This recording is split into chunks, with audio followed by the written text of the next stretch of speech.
एक दिन कुर्बानी का दिन था।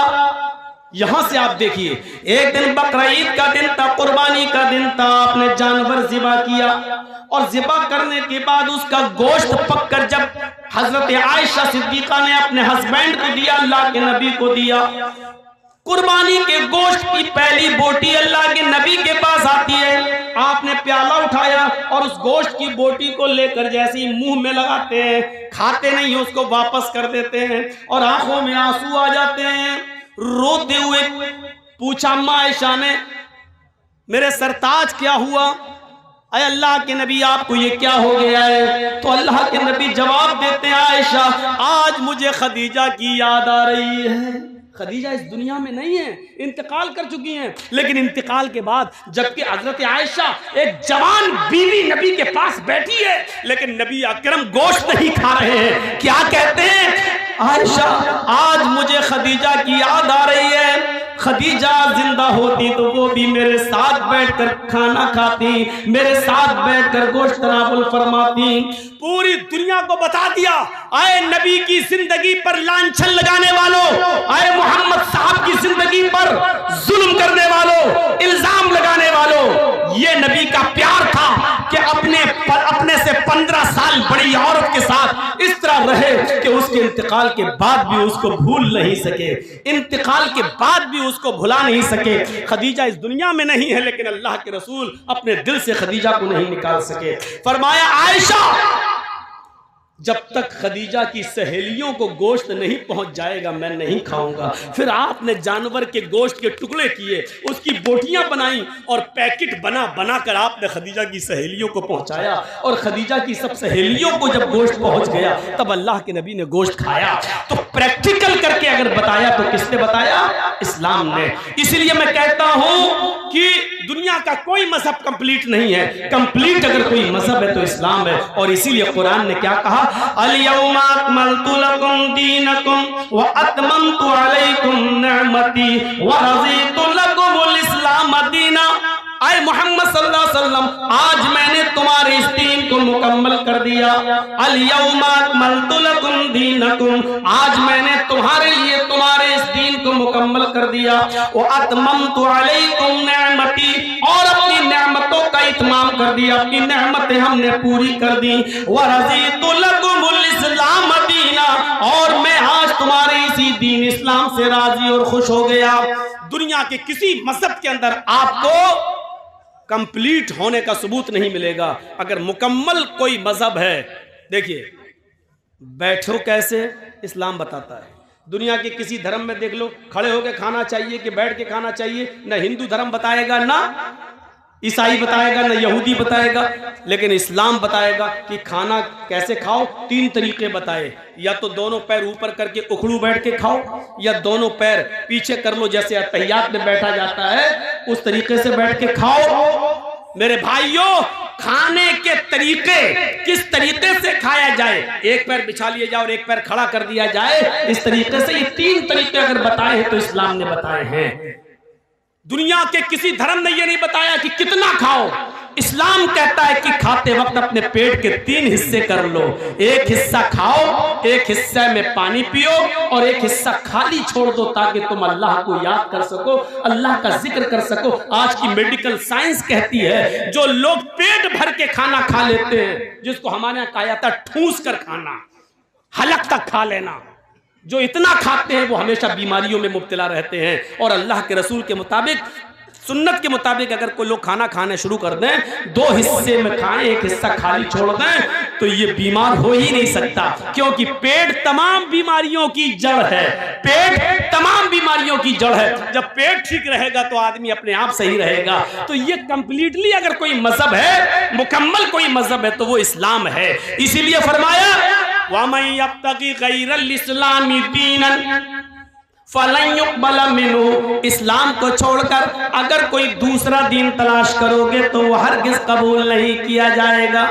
इस्लाम को छोड़कर अगर कोई दूसरा दीन तलाश करोगे तो वो हरगिज कबूल नहीं किया जाएगा, वो दीन माना ही नहीं जाएगा। इस्लाम को छोड़कर अगर कोई दूसरा दीन तलाश करोगे तो वो कबूल नहीं किया जाएगा। वहुवा फिल आखिरति मिनल खासिरीन, और वो आखिरत के अंदर खसारा उठाने वालों में से, नुकसान उठाने वालों में से होगा। यह है इस्लाम। इसके अलावा दूसरा दीन तलाश करोगे तो वो कबूल नहीं किया जाएगा। अब आइए थोड़ा सा आपको ये भी बता दूं कि इस्लाम किस चीज का नाम है। हम समझते हैं कि जो कुछ भी कर लो वो इस्लाम है। नहीं नहीं, इस्लाम दो चीजों का नाम है, रब के कुरान का और मुहम्मदुर रसूलुल्लाह के फरमान का। आप कितना भी अच्छा काम कर लें, कितना भी अच्छा काम कर लें, लेकिन अगर कुरान की मोहर नहीं है या मुहम्मदुर रसूलुल्लाह सल्लल्लाहु अलैहि वसल्लम की उस पर मोहर नहीं है तो वो अल्लाह के यहाँ कबूल नहीं होगा। देखिए यहाँ हर मसलक के लोग आए होंगे, ज्यादातर अहले हदीस हैं, मैंने मान लिया, लेकिन एक बात याद रखिएगा, बहुत गौर से सुनिएगा, किसी पर कोई क्रिटिसाइज नहीं होनी चाहिए, किसी पर कोई हमला नहीं होना चाहिए। हर आदमी को अपने मसलक पर अमल करने का इख्तियार है। लेकिन ये बात कौन नहीं मानेगा कि इस्लाम कुरान और हदीस का नाम है। मसला ये नहीं है कि आप जोहर में 12 रकात पढ़ते हैं या 10 रकात पढ़ते हैं। मसला ये नहीं है कि तरावी 8 रकात पढ़ना चाहिए या 20 रकात पढ़ना चाहिए। मसला ये नहीं है कि मगरिब के अंदर 5 रकात पढ़ना चाहिए या 7 रकात पढ़ना चाहिए, ईशा की 7 रकात पढ़नी चाहिए या 17 रकात पढ़नी चाहिए। ये कोई मसला नहीं है। मसला ये है कि हम जो इबादत कर रहे हैं वो जनाबे मुहम्मदुर रसूलुल्लाह के तरीके पर हो रही है या नहीं हो रही है, बस इतनी सी बात है। हर मुसलमान जब भी नमाज पढ़े तो वो ये सोचे कि जनाबे मुहम्मदुर रसूलुल्लाह ने ऐसी नमाज पढ़ी या नहीं, ऐसा रोजा रखा या नहीं रखा। मसलन रोजा इफ्तार का टाइम हो रहा है हमारे यहाँ, मान लीजिए हरिश्चंद्रपुर में 5:25 पर, एक मिसाल दे रहा हूँ। अब आदमी 5:25 पर बैठा हुआ है, हम रोजा नहीं खोलेंगे। नहीं, क्यों? पता नहीं सूरज डूबा होगा या नहीं डूबा होगा। 5:30 हो गए फिर भी रोजा नहीं खोल रहा। नहीं, थोड़ा सा और भूखा रह लूं तो और ज्यादा सवाब मिलेगा। तो मिलेगा? अब वो ईशा तक रुक जाता, नहीं ईशा तक और भूखा रह लूं और ज्यादा सवाब मिलेगा, तो उसको सवाब मिलेगा? नहीं मिलेगा। क्या होगा? गुनाह और पड़ेगा। क्यों? क्योंकि उसने रोजा तो रखा लेकिन रोजा मुहम्मद रसूलुल्लाह के तरीके पर नहीं रखा। अल्लाह के नबी सल्लल्लाहु अलैहि वसल्लम ने यह फरमाया था कि लोग, मेरी उम्मत उस वक्त तक खैर और भलाई में रहेंगे जब तक कि वो रोजा इफ्तार करने में जल्दी करेंगे। अब जल्दी करने का यह भी मतलब नहीं है कि असर के बाद ही खोल लो। जल्दी करने का मतलब यह है कि जैसे ही 5:25 पर सूरज डूबा आप फौरन रोजा इफ्तार कर लो, लेट मत होइए। अब जर्जीस साहब के यहाँ मान लीजिए हरिश्चंद्रपुर में 5 बजे सहरी का टाइम खत्म हो रहा है सुबह। जर्जीस साहब की आंख लग गई, 7 बजे उठे। क्या हुआ यार, सहरी नहीं कर, अच्छा कितना, 5 बजे सहरी का टाइम खत्म था, 7 बज गए, 2 ही घंटा तो लेट हुए, चलो अब सहरी कर लेते हैं। सहरी 7 बजे कर ली, उधर 5:25 पर इफ्तार का टाइम हो गया। नहीं अभी नहीं इफ्तार करेंगे क्योंकि 2 घंटे बाद सहरी की थी, इसलिए 2 घंटे बाद इफ्तार करेंगे। उधर हम 5:25 के बजाय 7:25 में इफ्तार कर रहे हैं। टाइम तो बराबर हो गया ना, टाइम तो बराबर हो गया ना, लेकिन ये रोजा नहीं माना जाएगा क्योंकि सहरी का टाइम खत्म हो रहा था 5 बजे।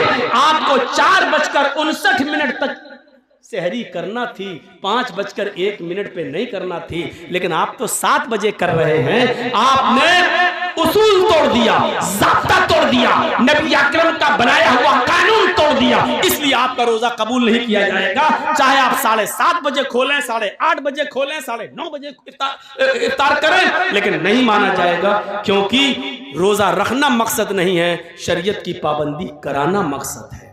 आइए एक और चीज से समझा देते हैं हम आपको। एक कागज है मेरे पास, मान लीजिए जेब में पड़ा होगा, ये मान लीजिए एक लिफाफा है हमारे पास, इस पे मैंने एक लेटर लिख दिया और पोस्ट बॉक्स में डाल दिया। सुनिएगा, बड़ी अच्छी मिसाल दे रहा हूं, पोस्ट बॉक्स में डाल दिया, लेकिन उस पर 5 रुपए का जो टिकट लगता है सरकारी, लिफाफे पर वो हमने चिपका दिया सरकारी टिकट और एड्रेस लिखा। बताइए तो जब 5 रुपए का सरकारी टिकट लग गया और एड्रेस भी सही है तो हमारा लेटर अपने एड्रेस पर पहुंचेगा या नहीं पहुंचेगा? पहुंच जाएगा। सरकारी टिकट नहीं लगाया लेकिन लिफाफा हमने 1000 रुपए का खरीद लिया। बहुत खूबसूरत है, डिजाइनदार है, बहुत अच्छा है, कागज बड़ा उम्दा है, उसकी कीमत 1000 है। उस लिफाफे पर हमने लेटर लिखकर रख दिया लेकिन सरकारी टिकट 5 रुपए का नहीं लगाया, तो क्या वो अपने एड्रेस पर पहुंचेगा? नहीं पहुंचेगा। और पहुंचेगा तो बैरिंग बन जाएगा, आपसे वसूल कर लिया जाएगा 10 गुना।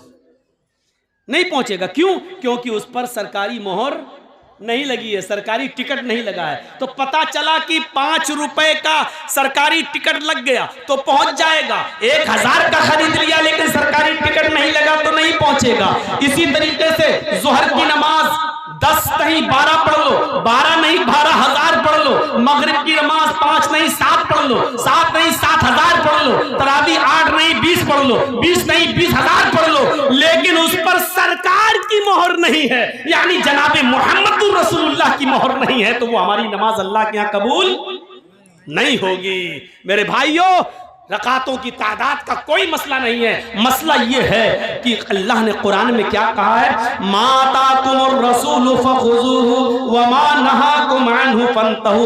रसूल तुम्हें जो दे, जिसने माँ को समझ लिया वो सब कुछ समझ गया। आज पूरी तकरीर मेरी समझ जाओगे अगर माँ को समझ लिया। माँ ये वाली माँ नहीं जिसके पेट से बच्चे पैदा होते, ये माँ नहीं। माँ अताकुमुर रसूल, यहां इस आयत में जो लफ्ज़ माँ आ रहा है उसको मैं कह रहा हूं। माँ अताकुमुर रसूल फखुज़ूहु। माँ के 2 माना हैं, जहन में रखिएगा, दिमाग में, माइंड में। माँ के कितने माना हैं? यहाँ इस जगह 2। पहला माना जो और दूसरा माना जितना। माँ अताकुमुर रसूल का पहला तर्जुमा क्या होगा? माँ अताकुमुर रसूल, रसूल जो दे वो ले लो। सुनिएगा क्या मतलब हुआ? माँ अताकुमुर रसूल, रसूल जो दे वो ले लो। और दूसरा माँ का तर्जुमा यहां ये होगा, माँ अताकुमुर रसूल, रसूल जितना दे उतना ले लो। मतलब समझ रहे हो क्या? ना उसमें ज्यादा कर सकते हो ना उसमें कम कर सकते हो। अगर मगरिब की 3 रकात दी है फर्ज तो 3 ही पढ़ना है। अब अगर कोई 5 पढ़ ले तो गुनाहगार होगा।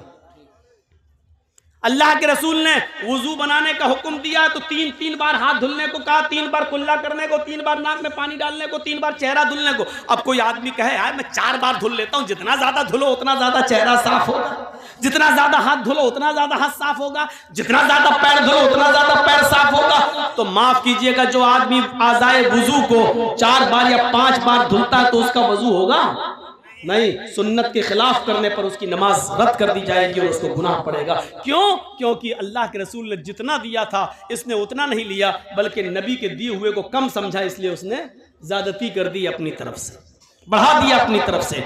तो नबी जो दे वो ले लो और जितना दे उतना ले लो।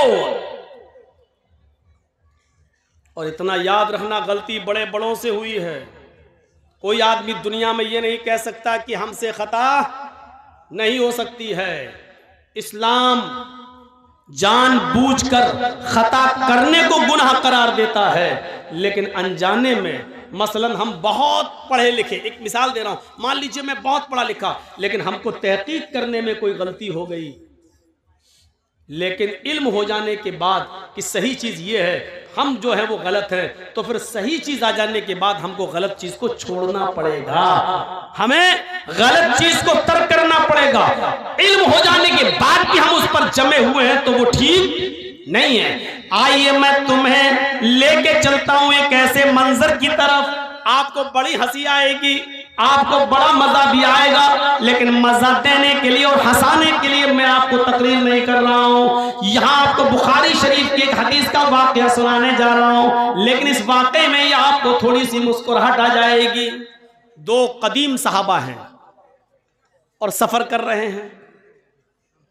एक का नाम है हजरत अम्मार और एक का नाम है हजरत उमर। उमर फारूक का तो नाम बहुत अच्छी तरह जानते हो, और अम्मार का भी नाम जानते हो कि हजरत सुमैया के बेटे हैं अम्मार। वो सुमैया जिनको शर्मगाह में नेजा दाखिल कर दिया गया था और इस्लाम में पहली जो शहीद हुई थी खातून वो। अब सुन लीजिए आप मेरी बात, अब जिसका पेशाब लग रहा हो उसको भी रोक लो, यहीं पर मत जाने दो यार, ये बार बार उठ रहे हैं मेरे सामने। असल में बात ये नहीं है, मेरे सामने उठना गलत नहीं है। एक बार हैदराबाद में मैं तकरीर कर रहा था तो कोई मेरे सामने से उठा तो मैं समझा पेशाब करने जा रहा है। वो पेशाब करने के बजाय वो सीधा मेरे माइक आके पकड़ के फेंक देता है, और उसके बाद में लाठी डंडे और टमाटर अंडे चले वहां फेंके गए। तो मुझे वही मेरे दिमाग में भरा हुआ है, जब भी सामने से कोई उड़ता तो मुझे डर लगता है कि ये माइक पकड़ने ना आ रहा। अब वही दिमाग है। मैंने कहा नहीं, वो भूखा आदमी, उससे पूछा दो दो क्या, कहता 4 रोटी। तो जो दिमाग में भरा होगा वही है ना, तो मेरे दिमाग में ये भरा है। जो भी सामने से उड़ता है मैं समझता हूँ ये माइक पकड़ने तो नहीं आ रहा है। जैसे अभी मौलाना मेरे कान में बोले तो मुझे यही लगा, कहीं कुछ लगा मुझे, लेकिन वो कान में बोल दिए, समझा दिए, ठीक है। तो सुनिए, एक थे अम्मार और एक थे उमर, दोनों सफर में थे। अब मैं अपनी स्पीड थोड़ी स्लो कर रहा हूं आपको तभी आप समझ पाएंगे। दोनों सफर कर रहे हैं और रात में जंगल से गुजर हो रहा है। सोचते खतरनाक जानवर हैं, इसलिए इसी जंगल में सो लिया जाए, आराम कर लिया जाए। उन्होंने अपनी अपनी चादर बिछाई और सो गए। फजर की नमाज में दोनों को उठना था, फजर की नमाज में दोनों को उठना था। बड़ा दिलचस्प वाकया सुना रहा हूं, आपको भी मजा आएगा, सुनिए। और जिनको मसला मालूम नहीं होगा वो मसला भी जान जाएंगे। दोनों को फजर की नमाज में उठना था और दोनों फजर की नमाज के वक्त उठे, लेकिन दोनों ही जुम्बी हो गए। जुम्बी समझते हैं? दोनों को ही गुस्ल की जरूरत पड़ गई। अब तो समझ गए ना, खुलकर कहने की जरूरत नहीं है। यानी दोनों इंसान हैं, आदमी सोता है, दोनों को ही नाइट फॉल हो गया। अब गुस्ल करना पड़ेगा तभी नमाज होगी, लेकिन पानी नहीं है। अब क्या किया जाए? तो हजरत अम्मार कहते हैं, उमर जी मुझे मसला मालूम है। कहा क्या? सुनिए, बहुत स्लो सुना रहा हूं ताकि आपके दिमाग में बिल्कुल घुसा दूं। कहा उमर मुझे मसला मालूम है। अल्लाह के नबी जुमे का खुतबा दे रहे थे तो आपने फरमाया जब पानी ना मिले तो पाक मिट्टी से तयम्मुम कर लो। हजरत उमर कहते चुप रहो, जिस मस्जिद में अल्लाह के नबी ने ये खुतबा दिया उसमें हम भी थे। आपने ये बात कही थी कि पानी ना मिले तो तयम्मुम कर लो, लेकिन वो वुजू के लिए कहा था, गुस्ल के लिए नहीं। हमको वुजू की जरूरत नहीं है, गुस्ल की जरूरत है। अल्लाह के रसूल ने उस मस्जिद में जो जुमे का खुतबा दिया था उसमें यह कहा था कि अगर वुजू के लिए पानी ना मिले तो तयम्मुम कर लो। दोनों हाथ पाक मिट्टी पे मार के फूंक लो, चेहरे पे फेर लो, दाएं हाथ बाएं हाथ पर, बाएं हाथ दाएं हाथ पर फेर लो तो तयम्मुम हो जाता है। ये अल्लाह के नबी ने बताया था। तो यहां तो वुजू का मामला नहीं है, हम लोग नापाक हैं, हम लोग को गुस्ल की जरूरत है। हजरत अम्मार कहते हैं, हजरत अम्मार कहते हैं तो एक काम करिए ना, वुजू में हाथ पैर मुंह कुल्ला किया जाता है और ये सब धुला जाता है। हमको गुस्ल की जरूरत है, इसलिए पूरे जिस्म पे मिट्टी फेर लेते हैं। हाँ? ऐसा करते हैं, यानी अपना अपना दिमाग लगा रहे हैं। देखिए हजरत उमर कहते हैं नहीं नहीं नहीं नहीं, हमें कोई अच्छा नहीं लग रहा है। क्यों? हमको मसला मालूम नहीं, कि ऐसा ना हो ऐसा करने पर गुनाह हो। तो हजरत अम्मार ने अपनी अकल चलाई और हजरत उमर ने अपनी अकल चलाई। हजरत अम्मार ने कहा तुम्हें नहीं पढ़ना मत पढ़ो, मैं तो पढ़ूंगा नमाज। तो हजरत अम्मार ने क्या किया, एक झाड़ी के पीछे चले गए, मिट्टी पड़ी थी। बुखारी शरीफ की हदीस के अल्फाज हैं, अपने जिस्म को उस पर पूरा मिट्टी में लोट लिया। बुखारी में क्या है, कमा तमर्रबुद्दाब्बा यतमर्रबु कमा तमर्रबुद्दाब्बा। हजरत अम्मार मिट्टी पर ऐसे लोटे, ऐसे जैसे चौपाया, आपने देखा होगा जानवर को मिट्टी में ऐसे ऐसे करता ना, फिर झाड़ देता अपने आप को, पूरे जिस्म पर मिट्टी हो जाती है उसके। तो हजरत अम्मार ने ऐसे ही किया, पूरा करके पूरे जिस्म पर मिट्टी मल ली और गए और नमाज पढ़ ली। हजरत उमर देख रहे हैं, उन्होंने नमाज नहीं पढ़ी। हजरत अम्मार ने पढ़ ली, हजरत उमर ने कहा पता नहीं सही हुआ कि गलत। नहीं, उन्होंने अपनी अकल दौड़ाई, नमाज नहीं पढ़ी। शहर में गए, सुबह सूरज निकलने के बाद पानी मिल गया, और जैसे ही पानी मिला तो हजरत उमर ने सबसे पहले गुस्ल करके फजर की नमाज कज़ा कर ली, पढ़ ली। उस जमाने में मोबाइल का दौर नहीं था। दबाया, हाँ जर्जी साहब जरा बताइए तो। मालूम है रात के 3 बजे लोग हमें परेशान कर देते कभी कभी, इसलिए मोबाइल बंद कर दिया।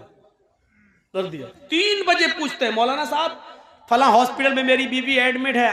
अच्छा, अल्लाह ताला ने अभी अभी एक बेटा दिया, क्या नाम रखूं? अरे बच्चा आज पैदा हुआ है, कभी ने 7वें दिन नाम रखना है, तुझे अभी जरूरत क्या थी, सुबह पूछ लेता। रात में 3 बजे फोन करा, क्या नाम रखूं? तो ये परेशान करने वाले लोग भी होते हैं, 3 बजे फोन कर रहे हैं। कहा अरे मौलाना खुशी थी इसलिए बोल दिया। तो बोलो ना मौलाना साहब हमारे बच्चे के लिए दुआ करना, अल्लाह ताला ने चांद सा बेटा दिया। ये क्या नाम, 3 बजे फोन कर रहा था। तो उस जमाने में फोन का जमाना नहीं था, अल्लाह के रसूल से मसला मालूम कर लिया जाए। अब सुनिए, अम्मार इब्ने यासिर ने नमाज पढ़ ली, हजरत उमर ने नहीं पढ़ी। जब सूरज निकल गया, पानी मिल गया, तब उमर फारूक ने नमाज पढ़ ली। जब सफर खत्म हुआ तो ये दोनों जब मदीने आए तो अल्लाह के नबी सल्लल्लाहु अलैहि वसल्लम से दोनों ने अपना अपना किस्सा बयान किया कि अल्लाह के रसूल बताइए हम दोनों में कौन सही, हम दोनों में कौन सही। तो अल्लाह के नबी ने फरमाया अच्छा दोनों को गुस्ल की जरूरत पड़ गई। कहा अम्मार तुमने क्या किया? कहा अल्लाह के रसूल हमें तो मालूम था पानी ना मिले तो तयम्मुम कर लो। तो अल्लाह के रसूल ने फरमाया जी बिल्कुल। तो हजरत उमर ने कहा ये तो आपने वुजू के लिए कहा था, इन्होंने पूरे जिस्म पर मिट्टी मल ली। तो अल्लाह के रसूल ने कहा अम्मार क्या किया था तुमने? कहा कि मैं तो ऐसे लोटा मिट्टी पर जैसे 4 पैर वाला जानवर जमीन पर लोटता, पूरे जिस्म पर मिट्टी मल ली। तो अल्लाह के रसूल मुस्कुराए और मुस्कुरा कर कहते हैं कि अम्मार तुमने गलत किया, तुम्हें ऐसा नहीं करना चाहिए था। अब हजरत उमर बड़े खुश हैं, ये गलत हो गए तो हम तो सही हुए होंगे, इनकी गलती है तो हम सही हो गए, हमने नमाज नहीं पढ़ी हम सही हो गए। तो कह ले और पूरे जिस्म पर मिट्टी मल लो हो गया ना। तो कहा हजरत अम्मार ने अल्लाह के नबी इनका सुनो, इन्होंने क्या किया? तो हजरत उमर से पूछा तुमने क्या किया? कहा अल्लाह के रसूल जब तक पानी नहीं मिल गया मैंने गुस्ल ही नहीं किया। नमाज का वक्त निकल गया, सुबह सूरज निकलने के बाद पानी मिला तो मैंने वुजू बना गुस्ल किया फिर नमाज पढ़ी। आपने कहा उमर तुमने भी गलत किया। इस मैदान में जितने लोग जमा है सुनो, अम्मार की बात को अल्लाह के रसूल रिजेक्ट कर रहे हैं, पुराने सहाबी, और हजरत उमर फारूक की बात को भी रिजेक्ट कर रहे हैं जबकि वो भी पुराने सहाबी। बल्कि उमर फारूक के बारे में तो कहा था लौ कान बादी नबीयुल्ला काना उमर, अगर मेरे बाद कोई नबी होता तो कौन होते? उमर। इतना बड़ा मकाम, लेकिन अल्लाह के नबी ने क्या कहा? तुमने भी गलत किया। अय उमर और अय अम्मार दोनों का तयम्मुम एक ही है, वुजू का भी और गुस्ल का भी। अगर गुस्ल की भी जरूरत पड़ गई थी तब भी वही तयम्मुम करना चाहिए था जो नमाज के लिए किया जाता है, जो वुजू के लिए किया जाता है। बस यही काफी था। अपने दोनों हाथों को जमीन पर मारते, उसको फूंकते। देखो तयम्मुम का तरीका क्या है। ये मान लीजिए मिट्टी है, ये मिट्टी होना जरूरी है। बहुत से लोग ये पक्की दीवारों पे ऐसे मार देते हैं, नहीं चलेगा। बहुत से लोग पुती हुई दीवारों पे मार देते हैं ऐसे, नहीं चलेगा। माफ कीजिएगा, बड़ी मौजरत के साथ नहीं चलेगा। मिट्टी होनी चाहिए, वो भी पाक। ऐसे दोनों हाथ जमीन पे ऐसे मारिए, ये ऐसे किया, और ऐसे करने के बाद ऐसे नहीं मलना है, ऐसे करके ऐसे नहीं मलना, पूरा वो आपका पाउंड क्रीम यही लग जाएगी। ऐसे नहीं करना है। ये जमीन पे मारा, तयम्मुम का तरीका सीखिए। ये जमीन पे मारा, फिर ये बस जितनी भी उड़ जाए मिट्टी तुम्हारे हाथ में लगी हुई, ऐसे करके उड़ गई। अब इन्हीं हाथों को ऐसे करना है। देखिए हो गया। अब यही हाथ दोबारा नहीं लेना है, इसी हाथ को बाएं हाथ के ऊपर ऐसे यहां तक ये कर लिया, और इस हाथ को ये तयम्मुम हो गया। तो अल्लाह के नबी ने कहा था यकफी, हाँ कदा तुम्हारे लिए इतना कर लेना काफी था। तुमने पूरे जिस्म पर मिट्टी मल ली, तुमने भी गलत किया। और अव्वल वक्त पर नमाज न पढ़ के सूरज के निकलने तक इंतजार करके फिर गुस्ल के लिए पानी मिल गया, तब पानी नहाकर फिर तुमने नमाज पढ़ी, तुमने भी गलत किया, क्योंकि नमाज को उसके अव्वल वक्त से निकाल दिया। तो अब आप समझ रहे हैं गलती किन किन से हो सकती है?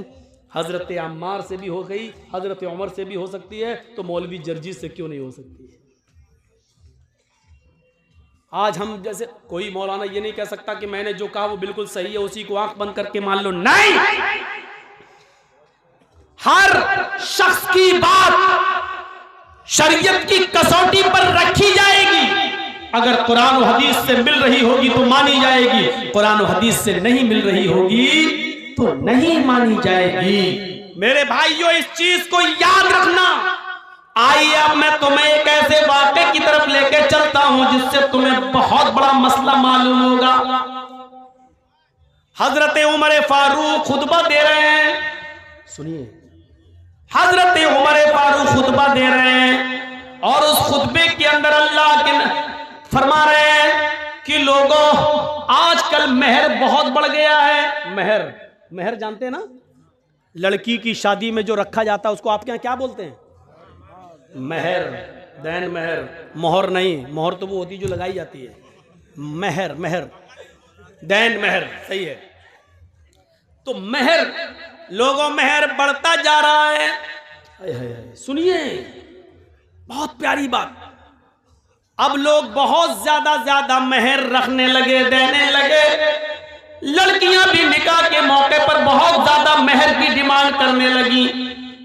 मैंने अल्लाह के नबी के निकाह देखे हैं, नबी की बीवियों को अल्लाह के नबी ने जो मेहर दिया वो मुझे मालूम है। अल्लाह के नबी ने अपनी बेटियों की, ज़ैनब की, रुकैया की, उम्मे कुलसूम की और फातिमा की शादी की तो कितना मेहर रखा ये भी मुझे मालूम है। सबसे ज्यादा जो मेहर था वो 400 दिरहम, 400 दिरहम का मेहर था, 400 दिरहम का। 400 दिरहम से ज्यादा मेहर अल्लाह के नबी ने नहीं रखा।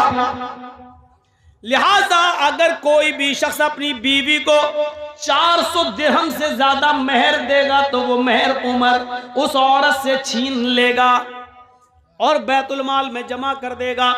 400 से ज्यादा जो मेहर होगा, 400 तक तो उस औरत के पास रहेगा, लेकिन 400 के बाद जो भी मेहर देगा उतना वो जायद मेहर, मेहर जो ज्यादा है वो उस औरत से लेकर बैतुल माल में जमा कर दिया जाएगा। ये किसने कहा?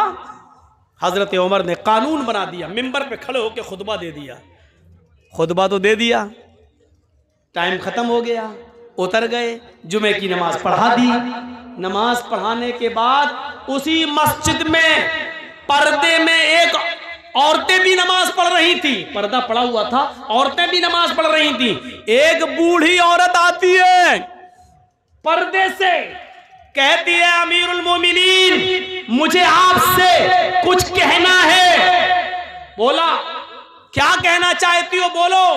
कहा वहीं आना चाहती हूं, मैंने पैरों में सॉक्स मोजे पहन रखे हैं, हाथों में मैंने दास्ताने ग्लव्स पहन रखे हैं, मेरा चेहरा छिपा हुआ है, मैं वहीं आकर आपसे रूबरू मिलना चाहती हूं, आपने मसला गलत बता दिया। हजरत उमर फारूक से कह रही है एक औरत कि आपने मसला गलत बता दिया। हजरत उमर कहते हैं मैंने गलत बता दिया? कि हाँ, आओ इधर। औरत, बूढ़ी औरत गई, कहा अमीरुल मोमिनीन आपने इस मिंबर पर खड़े होकर ये कैसे कह दिया कि कोई भी आदमी अपनी बीवी को 400 दिरहम से ज्यादा मेहर नहीं दे सकता? हजरत उमर ने कहा मां, बूढ़ी मां, अल्लाह के रसूल ने अपनी बीवियों को 400 दिरहम से ज्यादा नहीं दिया, अपनी बेटियों के निकाह में 400 दिरहम से ज्यादा मेहर नहीं रखा। फिर उस औरत ने क्या जवाब दिया? अमीरुल मोमिनीन 400 दिरहम देना एक अलग बात है, लेकिन 400 दिरहम से ज्यादा नहीं दे सकता है कोई मर्द। क्या ऐसी कोई हदीस है आपके पास? क्या अल्लाह के रसूल ने 400 दिरहम से ज्यादा मेहर देने को से मना किया? ऐसी कोई हदीस है आपके पास? तो हजरत उमर ने कहा, माँ मुझसे हदीस क्यों मांग रही हो? क्या 400 दिरहम से ज्यादा भी कोई मेहर दे सकता है? ऐसी कोई हदीस है तुम्हारे पास? यह हजरत उमर ने उससे पूछा, ऐसी कोई हदीस है तुम्हारे पास? उस बूढ़ी औरत ने जवाब दिया, अमीरुल मोमिनीन 400 दिरहम से ज्यादा भी मेहर दे सकता है, हदीस नहीं कुरान की आयत मौजूद है। हजरत उमर ने कहा, कुरान में है? मैं रोज कुरान पढ़ता हूं। कहा, रोज पढ़ते हो तब भी आपको नहीं मालूम? जल्दी बताओ। आए बूढ़ी औरत, आए माँ, जल्दी बताओ वो कौन सी कुरान की आयत है जिसमें लिखा हो कि 400 दिरहम से ज्यादा भी दे सकता है शौहर अपनी बीवी को मेहर। उस औरत ने, बूढ़िया ने कुरान की आयत पढ़ी, व आतैतुम इहदाहुन्ना किंतारन फला ताखुजू मिन्हु शैआ। सोचिए, व आतैतुम इहदाहुन्ना किंतारन, तुम में से कोई भी शख्स अपनी बीवी को ढेर सारा माल देना चाहे तो दे सकता है, जितना चाहे उतना दे सकता है। किंतारा, खजाने के खजाने दे सकता है, महल दे सकता है, मकान उसको दे सकता है, प्रॉपर्टी दे सकता है, जमीन दे सकता है, जायदाद दे सकता है। महर में उसके नाम पूरा का पूरा फ्लैट बुक कर सकता है, उसके नाम कर सकता है। जो शौहर अपनी बीवी को महर में जो देना चाहे दे सकता है। फला ताखुजू मिन्हा शैया, फिर तुम उसमें से कुछ भी लेने का हक नहीं रखते। कोई भी उस औरत से छीन नहीं सकता, ये उस औरत का हक है, उससे कोई उसका हक नहीं छीन सकता है। शौहर भी दे तो फिर वो भी वापस नहीं ले सकता। आए उमर, जब दिए हुए माल को शौहर नहीं ले सकता है तो आप कैसे ले सकते हैं? आपने ये कैसे कानून नाफिज कर दिया? कैसे कह दिया कि 400 दिरहम से ज्यादा अगर कोई अपनी बीवी को मेहर देगा तो वो मेहर छीन कर बैतुल माल में जमा कर दिया जाएगा? आप रॉन्ग हैं, आपने गलत कहा है। कुरान तो कहता है जितना चाहे उतना दे सकता है और उसमें से तुम कुछ भी लेने का हक नहीं रखते। हजरत उमर ने लोगों से पूछा, जो मस्जिद में बैठे हुए थे उन लोगों से पूछा, क्या ये आयत कुरान में मौजूद है जो बुढ़िया पढ़ रही है? ये औरत जो कुरान की आयत पढ़ रही है, क्या ये आयत कुरान में मौजूद है? लोगों ने जवाब दिया, हाँ ये आयत कुरान में मौजूद है। हजरत उमर अपनी गलती एक्सेप्ट करते हैं और फिर मिंबर पर दोबारा खड़े होते हैं और कहते हैं, अख्तार रजुलुन व असाबत इम्रातुन, अख्तार रजुलुन व असाबत इम्रातुन। मर्द ने गलती की और एक औरत ने दुरुस्त बात की, एक औरत ने सच्ची बात की है, लिहाजा उमर अपनी बात वापस ले रहा है। अब इस औरत की दी हुई कुरान की आयत को नाफिज करता है। लोगों, तुम जितना चाहो अपनी बीवी को मेहर दे दो, अब मैं किसी से मेहर की रकम नहीं छीनूंगा और बैतुल माल में जमा नहीं करूंगा। मेरे भाइयों, एक आदमी कोई गलत फैसला कर सकता है, लेकिन दलील आ जाने के बाद, कुरान की आयत आ जाने के बाद उसको मानना ही पड़ता है। जो आदमी गलत ही पर नहीं, मैंने जो कहा वही सही है, सही बात आ जाने के बाद भी गलती पर लटका रहे, नहीं मैंने जो कहा वही सही है, तो ये चीज गलत होती है। हजरत उमर फारूक ने कहा, अख्तर रजुलन, मैंने गलती की है, मर्द से खता हो गई, औरत ने सच्ची बात कही है, और फिर अपनी बात को वापस ले लिया। यही है सलफ, यही है मेरे भाइयों। इस्लाम की सही बात आ जाने के बाद आदमी सही बात को ले ले और अपनी पुरानी रविश छोड़ दे, अपना पुराना तरीका तर्क कर दे, अपना पुराने तरीके से तौबा कर ले और सही बात पर अमल करना शुरू कर दे। ऐसी कितनी मिसालें मेरे भाइयों हमें और आपको, हम और हमारे और आपके सामने आनी चाहिए, जिससे आपको पता चल सकता है, पता चल जाएगा कि शरीयत के अंदर कुरान और हदीस से बढ़कर कोई नहीं है, कोई नहीं है। जर्जीज भी गलत हो सकता है, इस मस्जिद, इसमें मदरसे में और इस स्टेज पर बोलने वाले मौलाना से भी गलती हो सकती है, लेकिन कुरान और हदीस की दलील आ जाने के बाद फिर मेरे भाइयों, मैंने कहा ना, दिमाग वही लगना चाहिए, हम जो कर रहे हैं वो सही है कि नहीं, हम जो कर रहे हैं वो कुरान हदीस में कैसा है। मेरे भाइयों, इस चीज को आप देखिए, अपना दिमाग वहीं पर लगा दीजिए। आइए मैं आपको एक और जबरदस्त वाकये की तरफ लेके चलना चाहता हूं। जबरदस्त वाकया, जबरदस्त। हजरत उस्मान गनी का जमाना है, सुनिएगा। और एक वाकया जो हाँ बाद में आ रहा वो पहले वाकये से ज्यादा मजेदार। हजरत उस्मान गनी के जमाने में एक वाकया पेश आ गया। एक शख्स हजरत उस्मान से मसला पूछने आ गया कि अमीरुल मोमिनीन, अगर कोई औरत शादी के 6 महीने के बाद अगर बच्चा पैदा करे तो उस बच्चे का क्या हुक्म है? सुन लीजिए, हमारे और आपके सामने भी ऐसे किस्से आ सकते हैं। हरीशचंद्रपुर वालों, अगर आपके इलाके में किसी लड़की की शादी हो जाए और 6 महीने के बाद अगर उसके बच्चा पैदा हो जाए तो उस बच्चे का क्या हुक्म होगा? सुनो, कहीं भी हो सकता है ये मंजर। अब जब अच्छे मसले आ गए तो आप लोग उठने भागने लगे।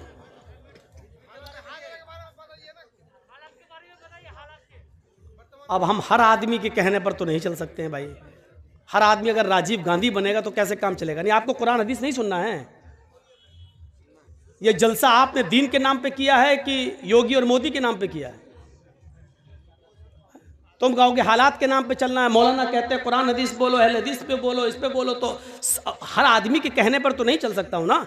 मैंने बंगाल के अंदर 20 साल से तकरीरें की हैं, लेकिन सच बताऊं आपने रिकॉर्ड तोड़ दिया है। इस गांव ने रिकॉर्ड तोड़ दिया है। मुझे आज तक भरे मजमे में जलसे में किसी ने नहीं टोका है जो आपने आज ये टोक कर और स्टेज पर ये बोलकर आज मेरे सामने ये कही जा रही है। हर आदमी मुझे अपने उंगली के इशारे से नचाना चाह रहा है। नहीं होता है ऐसा। अपनी आदत सुधारिए आप लोग। आइंदा इस जलसे में हम आएंगे या नहीं आएंगे, ये हमें 50 बार सोचना पड़ेगा कि आपके गांव में आऊं या इस गांव के नाम पर हम रेड लाइन लगा दें और क्रॉस कर दें। ये हमें सोचना पड़ेगा। मजाक बना के रख दिया आपने कुरान और हदीस का। ये कहते हैं हदीस के बारे में बोलते, वो कहते हैं हालात के बारे में बोलिए। ड्रामा बना के रख दिया आपने जलसे का। ये तकरीर है या खिचड़ी है कि दाल भी मिलाओ चावल भी मिलाओ? सुनिए, हजरत उस्मान गनी से पूछा जा रहा है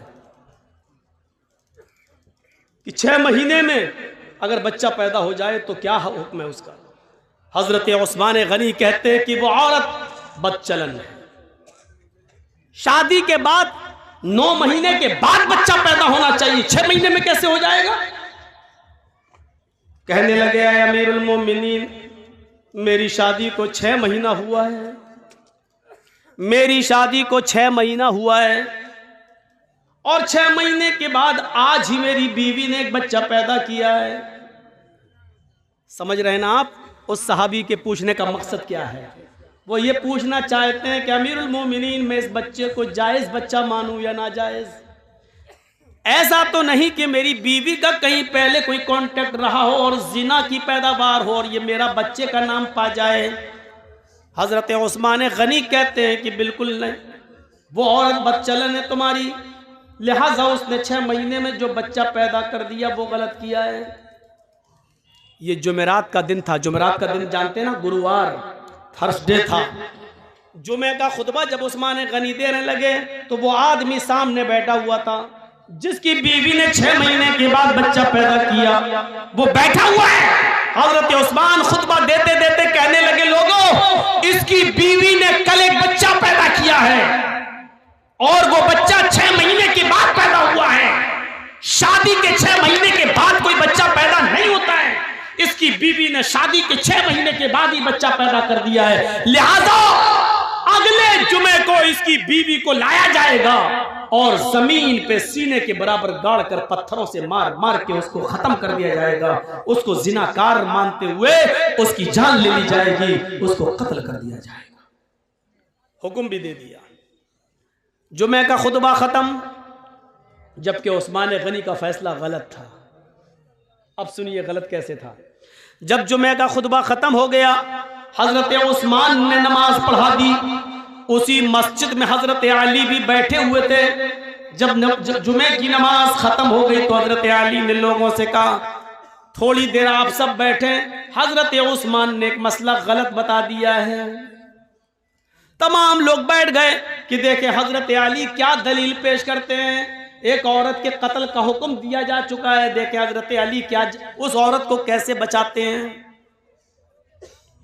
देखें उस औरत को कैसे बचाते हैं। हजरत उस्मान कहते हैं, आय अली कहिए। कहा अमीरुल मोमिनीन, आपने ये मसला गलत बताया है कि कोई औरत 6 महीने में अगर बच्चा पैदा कर दे तो वो बच्चा नाजायज है। हजरत उस्मान कहते हैं 6 महीने में अगर बच्चा पैदा हो जाए तो वो गलत नहीं हुआ। हजरत अली ने कहा नहीं, आज तक किसी औरत ने 6 महीने में बच्चा पैदा किया?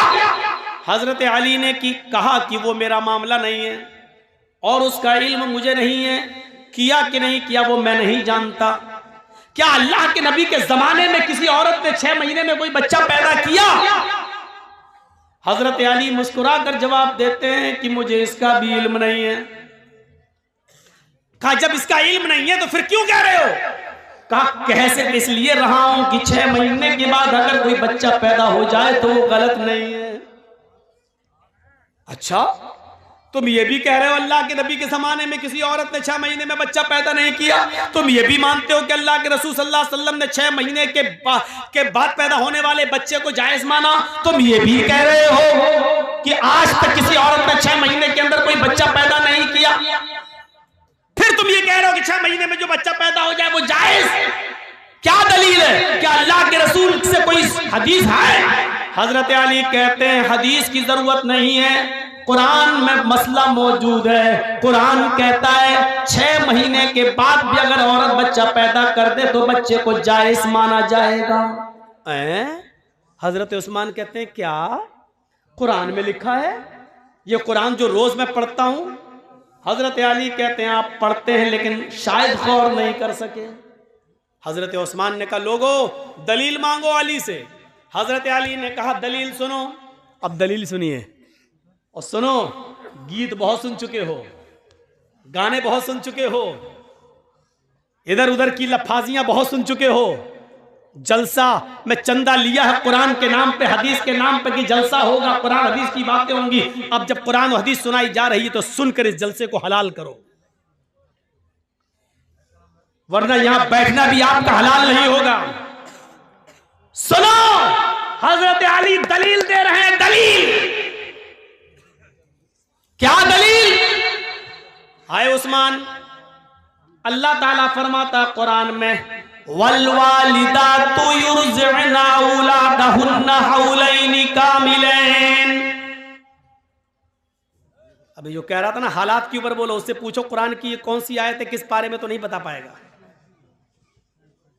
वल्वालिदातु युरज़िअना औलादहुन्ना हौलैनि कामिलैन। तर्जुमा सुनिए, मीनिंग सुनिए, ट्रांसलेट सुनिए। माएं अपने बच्चों को दूध पिलाएं मुकम्मल 2 साल। मैं किसी को भी खड़ा करके पूछ सकता हूं कितने साल दूध पिलाएं मां? 2 साल। 1 साल में कितना महीना होता है? 12। 2 साल में कितना हुआ?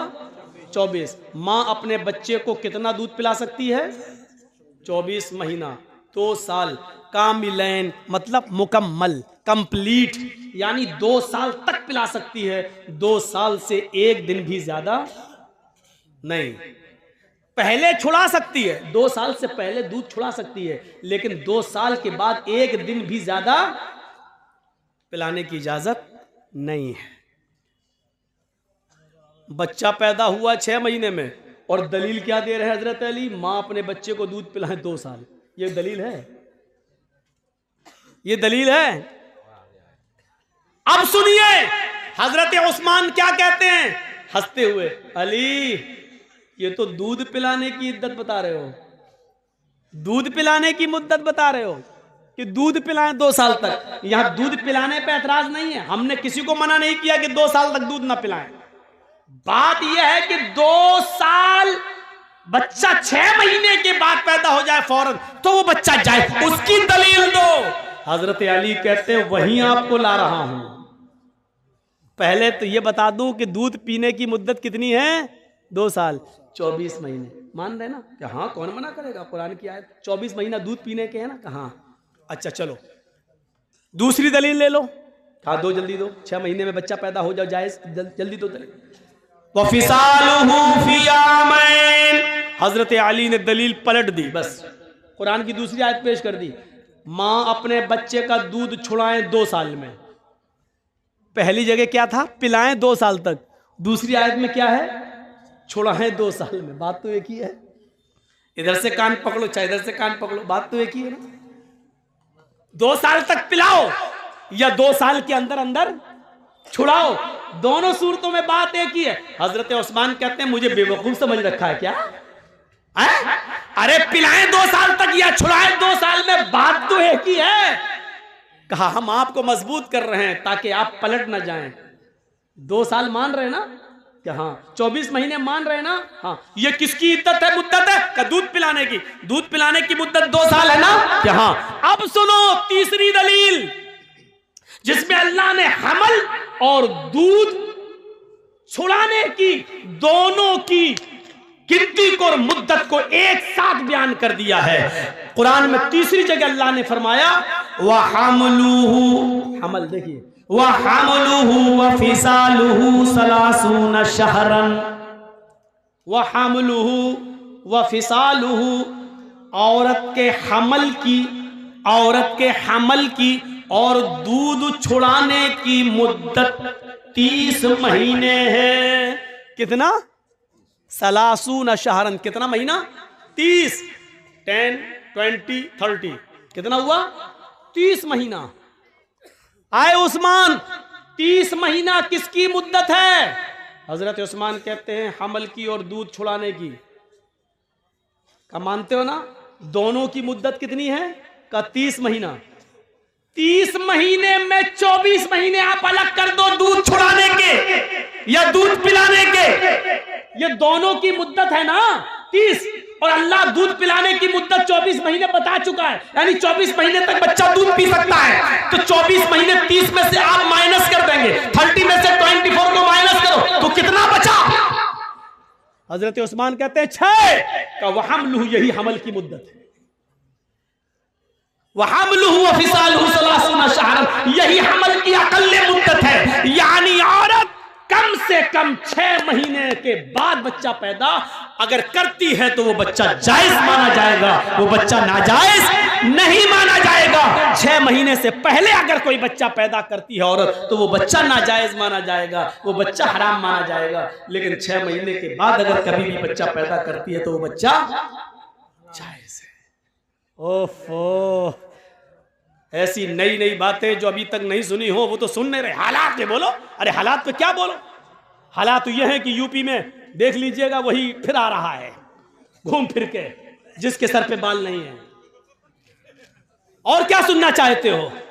हालात पे सुनना चाहते हो तो इन चैनल वालों को बुलाना छोड़ दो, इन पे पाबंदी लगा दो, हालात पे बोलना शुरू कर देंगे।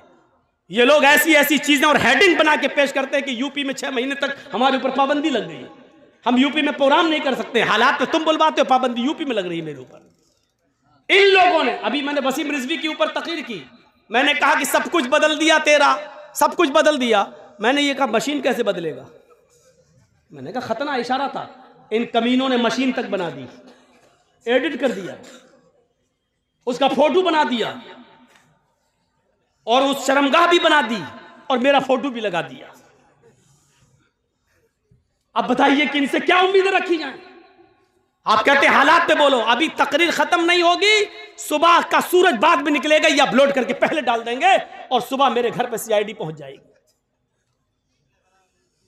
आप किसी के बेटे हैं, हम किसी के बेटे नहीं हैं। आप किसी बाप की औलाद है, हम किसी बाप की औलाद नहीं है। क्या हमें अपने आप को सेट नहीं करना है? डरते हैं मौलाना? तो चल मेरे साथ कल से आना शुरू कर दे, मैं देखता हूं कि तू डरता है कि नहीं डरता है। मौलाना कलीमुद्दीन जैसे नेक मौलाना बिचारे हैं, आज वो जेल की सलाखों के अंदर है। आजम खान जैसी शख्सियत आज जेल की सलाखों के पीछे है। थोड़ा सा जुमला बोला गया, एक जुमला, आज सलाखों के पीछे है। आप क्या समझ रहे हैं? जो आपके सर पे बैठा हुआ है ये राम नहीं रावण है, रावण। मौलाना जर्जीस को कल जेल में डाल दिया जाएगा।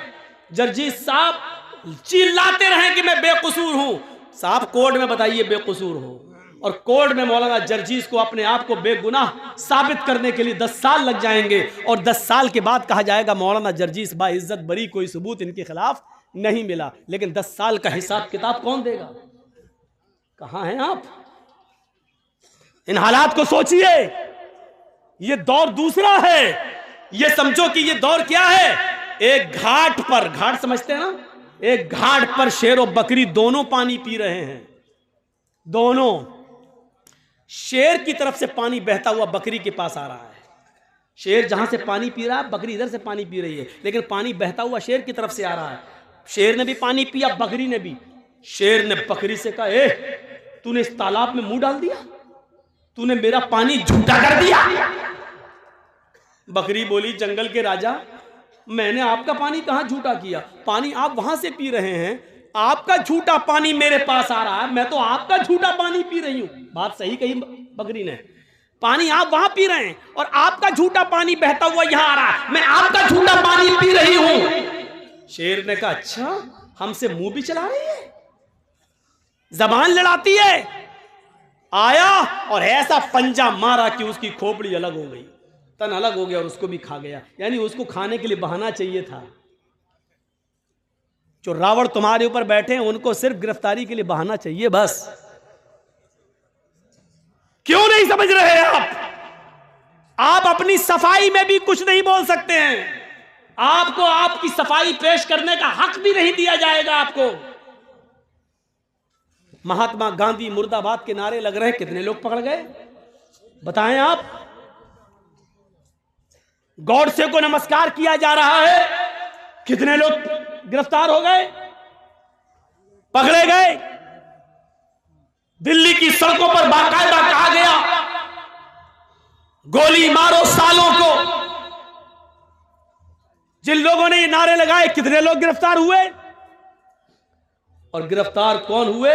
जो शाहीन बाग में प्रोटेस्ट कर रहे थे, शांति के साथ धरना दे रहे थे।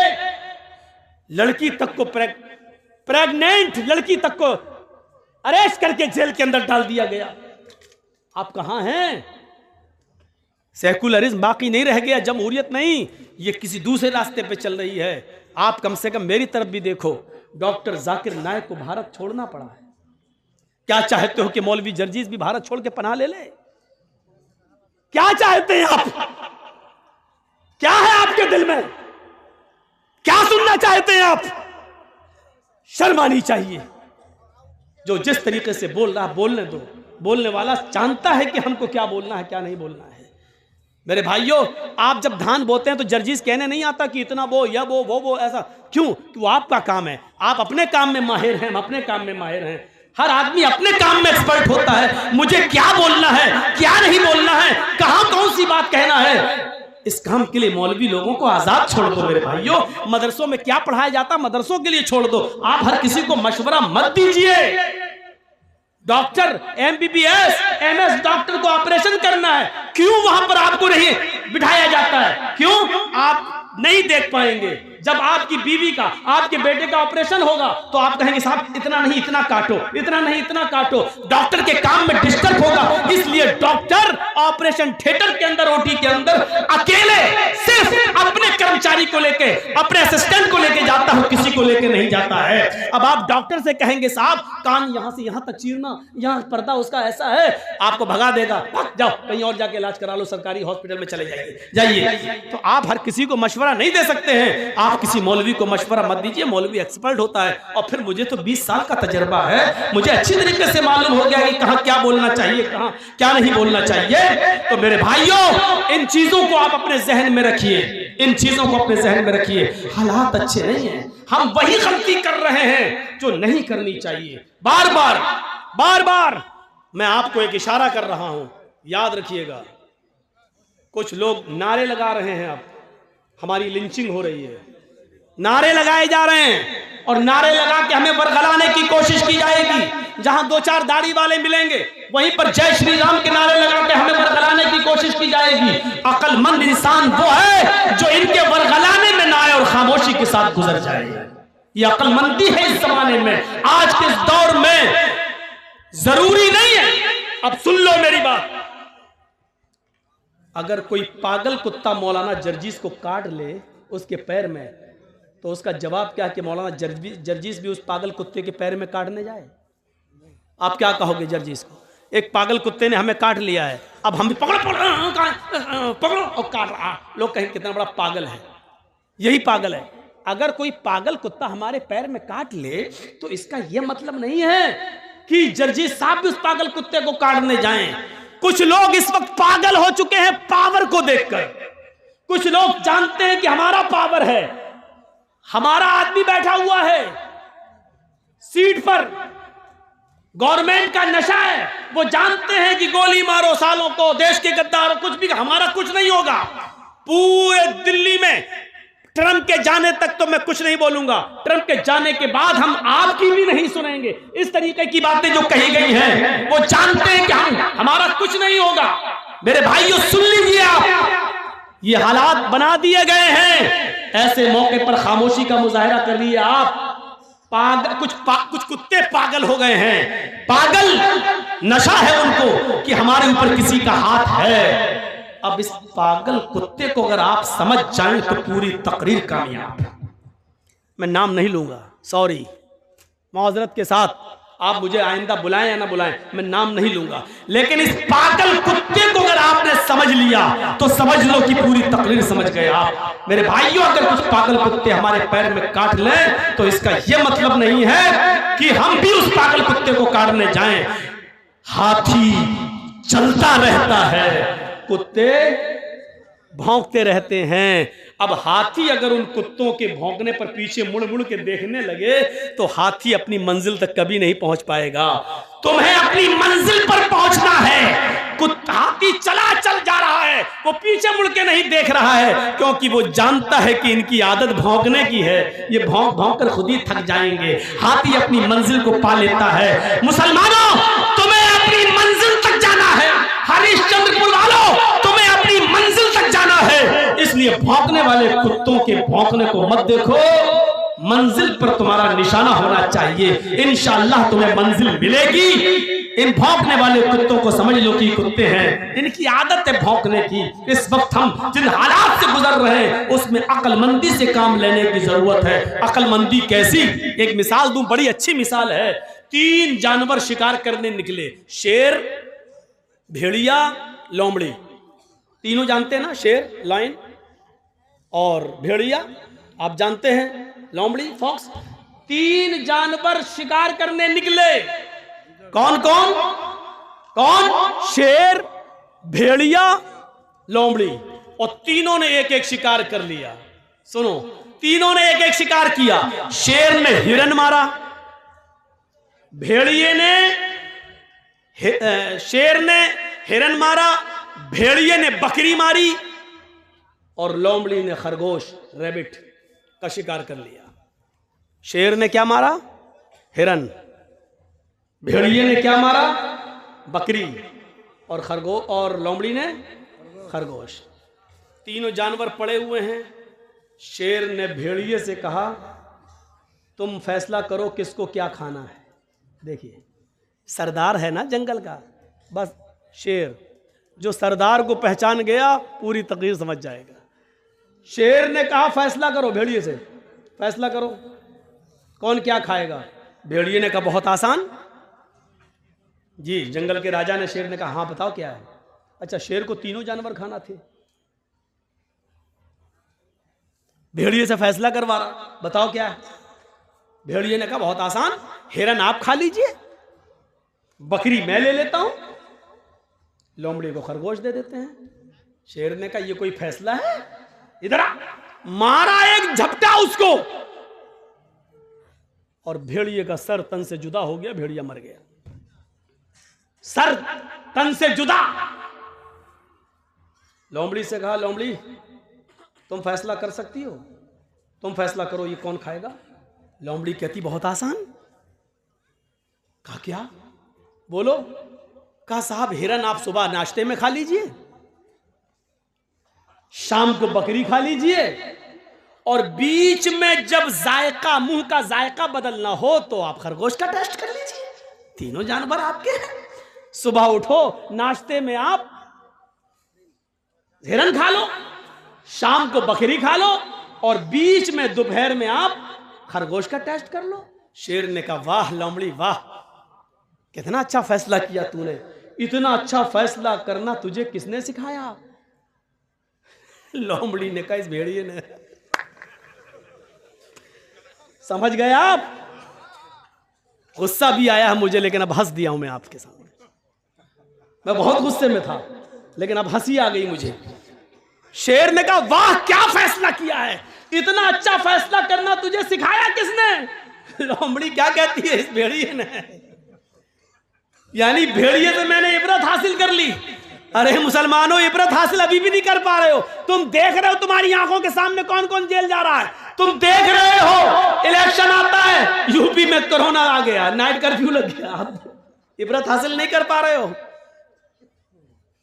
अब जब हमारा शेर को समझ गए ना, हमारा शेर जब देख लेगा यूपी में हम हार रहे हैं, तो ऐन मौके पर इतना भयानक कर्फ्यू लगाएगा, यूपी में हो सकता है कि 3-4 महीने के लिए इलेक्शन टल भी जाए।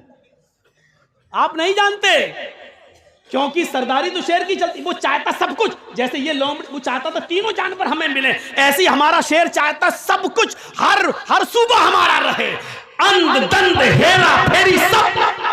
आपने देखा जैसे इलेक्शन करीब आए, अखिलेश के करीबी लोगों के ऊपर सीबीआई के छापे आने लगे, ईडी के छापे पड़ने लगे। यही हाल आपके बंगाल का भी था। जैसे जैसे इलेक्शन करीब आए, देखा कैसे छापे मारे गए, सबको इस्तेमाल करके देखा गया। आप अक्लमंद थे, अक्लमंदी का सबूत दे गए। बिहार वाले बेवकूफ थे बेचारे, पागलपन का सबूत दे के मर मिटे। दुआ कर देता हूं अल्लाह यूपी के मुसलमानों को भी बंगाल के मुसलमानों से अक्लमंदी सीखने की तौफीक अता फरमाए। ये दुआ ही कर सकता हूं बस। मेरे भाइयों, मैंने बहुत कुछ कह दिया है, बल्कि सब कुछ कह दिया है। कल इसी बात को कट कर करके जी हिंदुस्तान दिखाएगा। देखो कैसे डरा रहा है ये मौलवी, कैसे डरा रहा मौलवी। इनको नित्यानंद